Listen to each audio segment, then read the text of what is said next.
তো মায়েরা, সকলকে আমার আনন্দ জয় করো। আজকের যে আলোচ্য বিষয়, প্রেম করো কিন্তু আসক্ত হয়ে না। ঠাকুর বলেছেন প্রেম করো কিন্তু আসক্ত হয় না, যদি হতেই হয় তা ঈশ্বর প্রেমে। তো আমরা সাধারণত প্রতিটি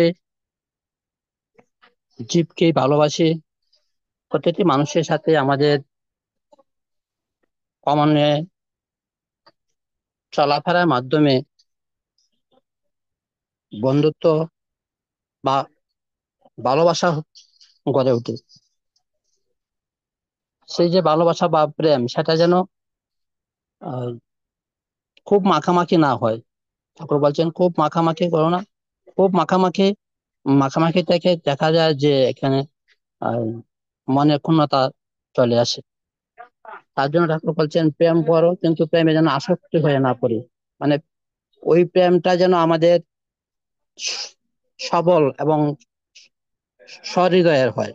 এটা মানে যেন আমাদের কোনো ঘাটতি না থাকে, ওই প্রেমে যেন কোনো স্বার্থপরতা না থাকে, সেদিকে আমাদের লক্ষ্য রাখতে হবে। যেখানে স্বার্থপরতা থাকে সেখানে প্রেম থাকে না, তখন এখানে আসক্তি এসে যায়, আর আসক্তি থেকেই বিদ্বেষের সৃষ্টি হয়। তা আস্তে আস্তে ক্রমান্বয়ে খারাপের দিকে চলে যায়। এখান থেকে হয়তো অঘটন ঘটতে পারে। তো ঠাকুর বলছেন সেই প্রেমে যেন কোনো স্বার্থপরতা না থাকে, কোনো প্রকার আসক্তি না থাকে, কারণ আসক্তি মানুষকে ধ্বংসের দিকে নিয়ে যায়। একমাত্র সেই আসক্তি থাকা উচিত দরকার আমাদের।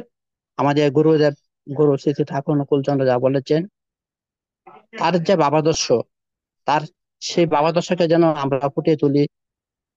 তার সেই যে সেটা প্রতি যেন আমাদের আসক্তি আমরা সংযুক্ত করতে পারি, তার প্রতি যেন আমাদের আসক্তি বেড়ে যায়। তার ভাবাদর্শকে যদি আমরা আসক্তি মধ্যে এনে নিতে পারি, তাহলে আমাদের মধ্যে যে প্রেম, ঠাকুর যেটা বলছেন সেই কথাটুকু যদি আমরা উপলব্ধি করতে পারি, তাহলে আমাদের মধ্যে কোনো বিভাজন হবে না। আমরা জাতিকে একটি সুষ্ঠু সুন্দর সমাজ উপহার দিতে পারবো।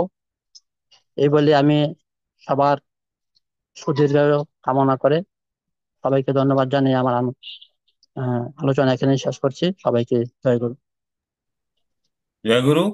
আমাদের ডাক্তার অসীম সরকার দাদা আমাদের সঙ্গে থাকবেন প্রতি সপ্তাহে। আপনার ছেলেকে খুব মিস করি, আপনার ছেলের গান শোনাবেন, আপনার ছেলেকেও তো রাখবেন।